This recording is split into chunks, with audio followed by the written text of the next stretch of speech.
Hello everyone. This one is a fun one for me. This video is a lot sentimental and kind of plays into the heart of my hobby here for collecting these old fans. What you see here is not only one, not two, but three Edison box fans. And I know from my fellow collectors out there that we really love all older fans, models and years from a certain standpoint. And for me, this generation of McGraw Edison are my favorite, more so because of the sentimental, I guess, background you could say that I've had with them. And I'll share that story in a moment, but first wanted to point out, while you see three here today, I actually have 6 of these. And I also have, additionally, and I'll do videos on all of this stuff, I do have of this variation of this model. I have models with the gray grill in the front. I have variations with there's no badge here, but rather there's a badge up here. I also have a variation where there's just no badge. The only one I'm missing from my collection, and I've seen it on YouTube, and I've seen it on eBay for a heck of a price, is the infinite speed version of this. And I believe in that case, it's not a thin and light, but it has the fake wood cabinet and with the infinite speed. So essentially a dimmer switch that allows you to slow or speed up the speed of the fan like you would a dimmer with a light. Now, there's actually a difference between these 3 fans. Well, there's a difference between one and the other 2. The one in the front, you'll note on the badge, says comfort conditioner, right? The others, the badge, and I don't know how well you can see this from there. Let's take a look. The others, the badge looks a little different, and it says comfort fan. Now, my sentimental tie is actually to the comfort fan. The only other difference, actually, there is another difference. The only other difference between the comfort conditioner and the comfort fan would be the plug. The plug on this, it looks like that, versus, we'll get you on camera in a moment, the plug on the other, I'm gonna step in front of the camera. The other plug looks like this. So I should imagine the difference really comes down to what year these were made. Probably fairly similar years. And stepping back in front of the camera, only difference, right? Everything else is the same. Now, what I really love about these fans is the translucent blades. I've always liked the black or dark brown grill on the front. And for those of you who really know these already, the metal grill on the back as well. Now, the one that you're looking at right now, and yeah, I can do the whole, like, let's turn it on high, let's turn it on medium, let's turn it on low, and let's see both sides. I think there's a million videos out there of people doing that. Yeah, we'll turn it on, but we don't have to look at every speed and every different variation of it. But what is unique to me about this is, you know, everyone loves Lakewood, right? I love Lakewood, but I really didn't grow up with them in the family, in the house. So I had a less sentimental draw to it. I definitely own some cool Lakewood fans, and we'll do videos on those as well. But I've gravitated towards these as I've grown older and have had the means to collect them, which is really cool. And I feel very, very fortunate to be able to do that. I have overpaid for a few of them. Others I've rescued from near trash and have restored them. So let's talk about why my sentimental tie, right? So when I was very young, very, very young, my parents had one of these, and they also had a tan thin and light with the banana blades on it.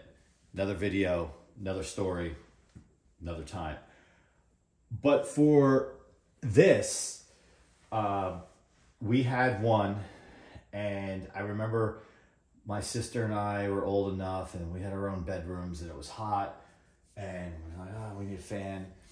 So my dad said there's a bunch of these sitting around at work because I guess one summer day, their air conditioner failed at their office building. So they sent someone out to just go pick up a bunch of box fans. So this would have been like early 80s, maybe late 70s, but probably like 1980, somewhere around there. So someone ran out and by choice of luck, went and bought a bunch of these brand new to use in the office in the city in Philadelphia in the middle of the summer. So you can imagine how hot it was. People are dressed up. So they used these, and then they ended up in a closet somewhere. And it's not these specifically, those, who knows where those got to. So the old man ended up bringing 2 more home, so we had 3. And this was in the early 80s, and they all lasted with really no service, no maintenance. I didn't know what I was doing as a little kid. And most people don't service fans. Let's face it, it's just us collectors, right? Short of maybe opening up the grill and cleaning the blades and cleaning the inside of the cabinet. That was it. We didn't think about oiling them. And if we oiled them, we probably oiled them with the incorrect oil, detergent oil, which is a no-no. So I grew up with these, and they were so durable. They lasted really with no oiling, unfortunately, with heavy, heavy use in the summer. We didn't have air conditioning in our home until the early 90s. And then unfortunately, and ironically, the same summer, they all failed. Very interesting. Talk about consistent quality, right? They were used in the same condition for the same amount of time, and they failed at the same time. I'd say that's pretty consistent. Unfortunately, even as a young guy in the early 90s, while I knew I should hang on to them, even though they weren't functioning and someday figure out how to fix them, this was way pre-YouTube and pre, fan collectors group on Facebook. So I really had no one to ask, no one to help me, and I didn't have a driver's license, so I was going to a local repair shop to see if I can get it fixed. So ultimately, they ended up in the trash, regrettably. So the first fan you see in front of you, so around 2007, so now we have eBay. Saw it on eBay for cheap. Yeah, shipping was high, but I had the means, and I thought, whoa, I haven't seen one of these in 15 years. I haven't used one in 15 years. How cool would this be? So I got it. And like us collectors, you don't really want to put any one of these our collective fans into service, heavy service, like they were when they were new. You use them selectively, right? You use them for a few days, maybe whatever, special occasions. So in 2007, I got my hands on this, and I was probably using a current Lasco at the time, as my daily fan, as they say. And so I used it, and what ultimately I did was, around the early 2010s or so, my family has a summer cottage, right? And would leave normal home, go to the summer cottage for about 4 weeks each summer. So I thought, that's the special occasion, right? The cottage is an old cottage. It's an old fan. Let me bring it with me. So for years, I would bring this very fan and put it in daily use in the cottage while I was there. And it was great. It was great. It felt like I was a child again, because I'm in this older cottage, older wooden doors, older wooden windows. It was just really cool fit. And then somewhere around COVID, right? COVID hit, and by then this thing was starting to get some surface rust. And I was such a baby with it when it came to the weather conditions. So if it was raining outside or whatever, I'd pull this out of the window. I did not want to get any water on it. Meanwhile, if it pop a Lasco in the window, I really don't care if it's raining or not, and the thing rusts, whatever.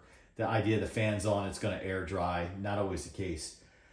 So what I found with these things in their natural state, regardless if there's moisture in the air, forget the rain, they will surface rust pretty quickly. The metal grill on the back, and then for some reason down at the bottom, and even it'll leave a trail, like kind of around where the blades circulate. That would make sense, right? So any moisture's in the air, it's just kind of cutting through it. So I thought during COVID, I would pull it apart. Pulled the whole thing apart, pulled the motor apart. Of course, I oiled it properly and cleaned it out, oiled it, pulled everything off, refinished the cabinet. So this cabinet is actually not the original. There's a little scuff here or there from it being in the window since then. This was actually the first Edison fan that I completely pulled apart and put back together again and restored. I was so proud of it. I have a short video and pictures somewhere. At the end of this video, I'm going to put a bunch of not videos, but pictures of various states of this thing being apart and working on it. And again, it's a sentimental fan, and it was also my first fan that I really ripped apart and put back together again in a functioning level. So I did that, and I put it back into its summertime, part-time service again, and for a number of years, worked great. And it was 2 years ago, I had it apart again to oil. And one of the things that's really a pain in the neck with these fans is once you pop the blades off and you go to put them back on, like most modern fans or whatever, there's a flat part on the shaft, and then there's a matching part on the plastic blades, and you line it up and pop it on. Well, with these, because the hub of the blades is so dark, you either A, cannot see that flat spot to line it up on the inside, or there's just one that doesn't exist. So you kind of have to forcefully put these blades on. What happens is the plastic will wear and the shaft will start to spin inside of the blades, right? So you will notice you put the fan on high, but the blades are moving like they would at like a low speed. It's because that shaft is spinning faster than the blades inside, and the blades are just kind of turning.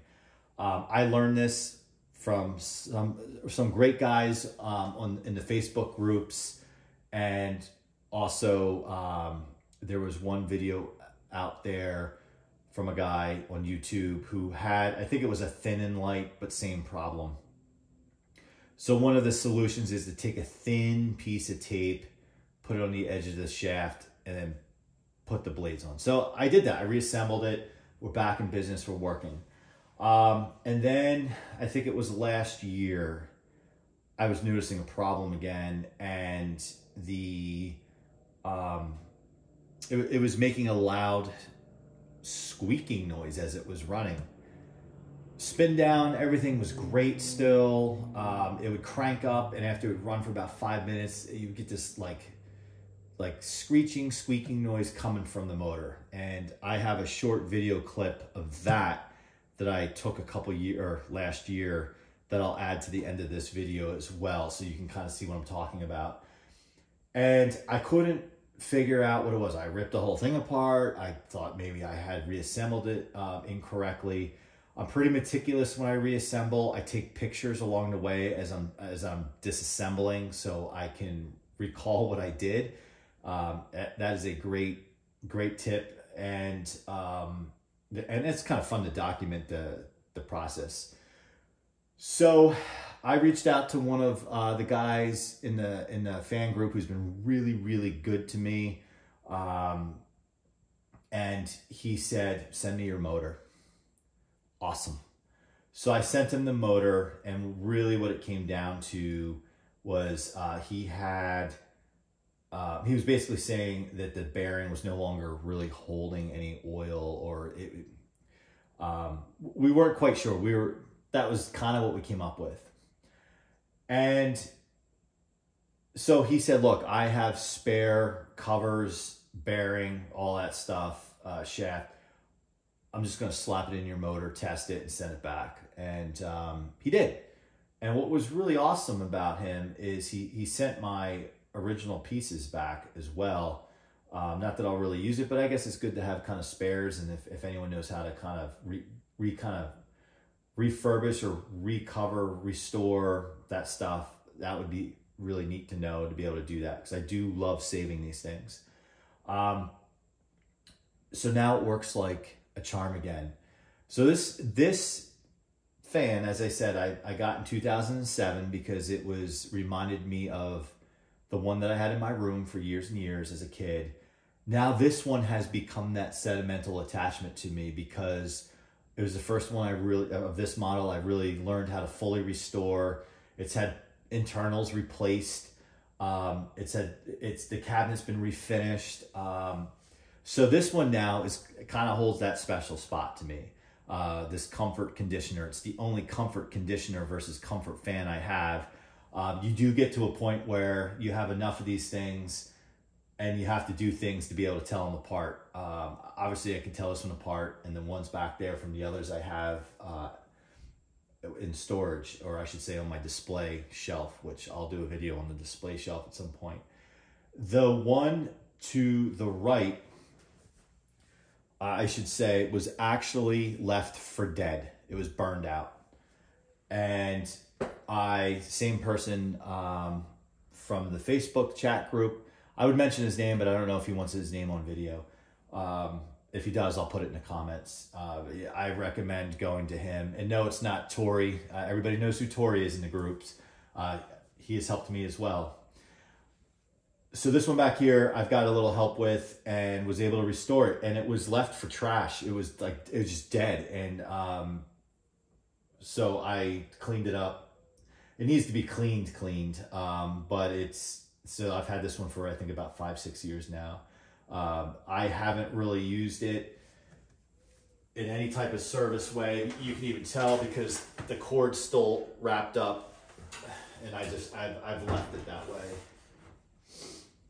And then what I wanted to show everybody is, these were the covers that was originally here, and kind of what's left of them, or what is. And if anyone knows anything on how to bring these back, there's still some oil in this, to bring these back, or I'm definitely like to be part of this community. If anyone needs these and they're desperate, I'd be happy to send it to you for free. Just reach out to me and just pay postage. But you can see the wick. There's probably some wick in there at one point. As you know, all know that they kind of eventually just disintegrate. So what I think is, what was done, the covers off of everyone, if you are into Edison fans, you know the model. I'm not sure if it's considered a thin and light, but it's a thinner cabinet than this, but it has the fake wood. But it has a darker color cover on the motor. I think that's what's ultimately in here now, so it doesn't look quite like that color, but I think it looks good. So that's my story behind these guys. And with that being said, I have an affinity for these fans because I really like how the motor's mounted into the grill. Some people think that's ugly. I always liked it, probably again because I grew up with it. I think it's really cool. So to this point, as I talked about, I have 6 of these. And then I have the other models with the gray grill and the different variations of where the badge is. Additionally, I'm really into the Edison or Toastmaster thin-in lights. So I'm fairly confident, unlike these where I'm missing the infinite speed, I am fairly confident in the thin and lights that I have every variation that was ever made in my collection. Whether it's the tan one with the plastic grill in the front or the tan one with metal grills on both sides. I have versions that kind of remind you of like the early 90s Toastmasters, but they still have the metal in the back, and they have the banana blades, but they're not quite like the thin and light. I have thin and lights with black blades, white blades.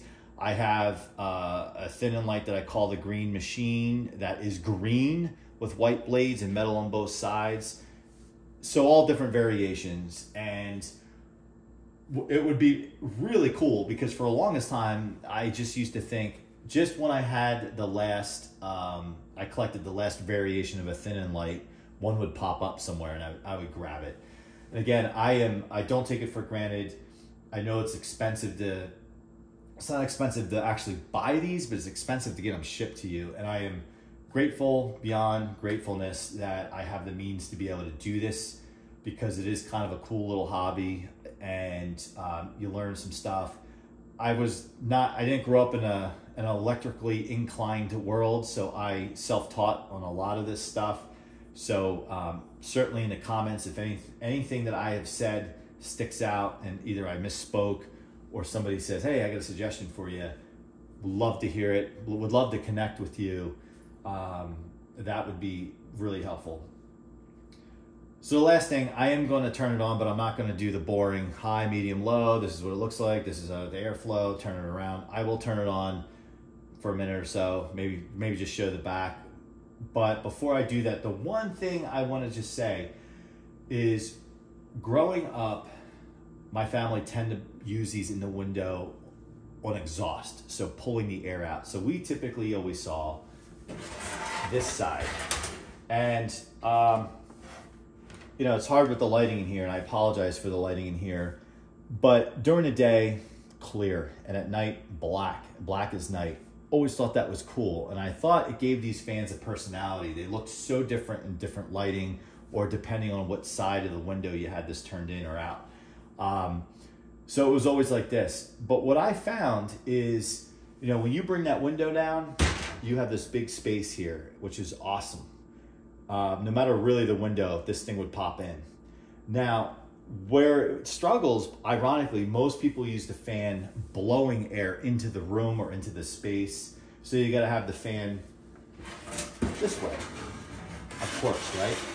But, so that means the window comes down over here. And saw how my hand just kind of came off it. The way these was designed is they didn't really give you much space to use the fan that way. So so if the window's here so when it's blowing in air, it's here, or if it's on exhaust, you have this giant space.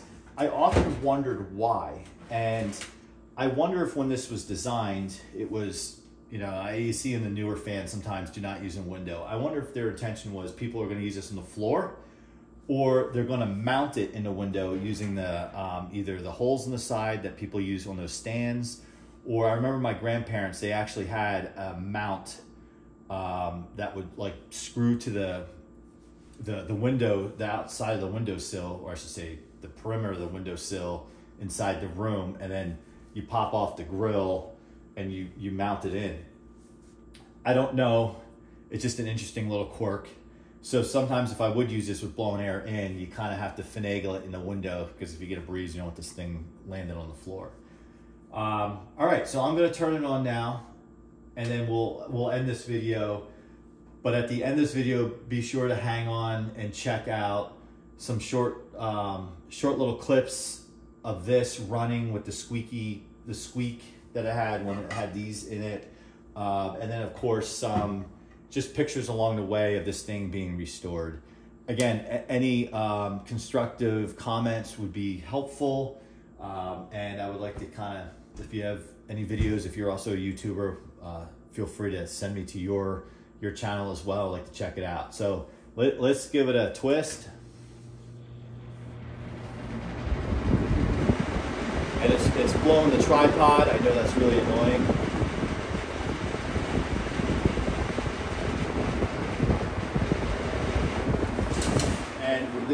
thing with these things, yes, I don't have the feet. I have them somewhere in storage. These things are a rattle trap. Depending, see the handle. It's very common with all of them. The trick for me, I would stick a stack of Post-its in here to stop the rattling. But this is on high. You can see it more on the other fan.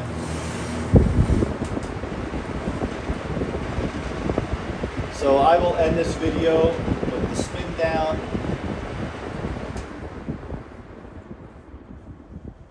Of the restored vintage McGraw and Edison comfort conditioner, accompanied by 2 comfort fans. We watch the spin down, and this is my sentimental box fan part 2, as I explained the story of the original. And I want to thank you for watching, and see you on the next one.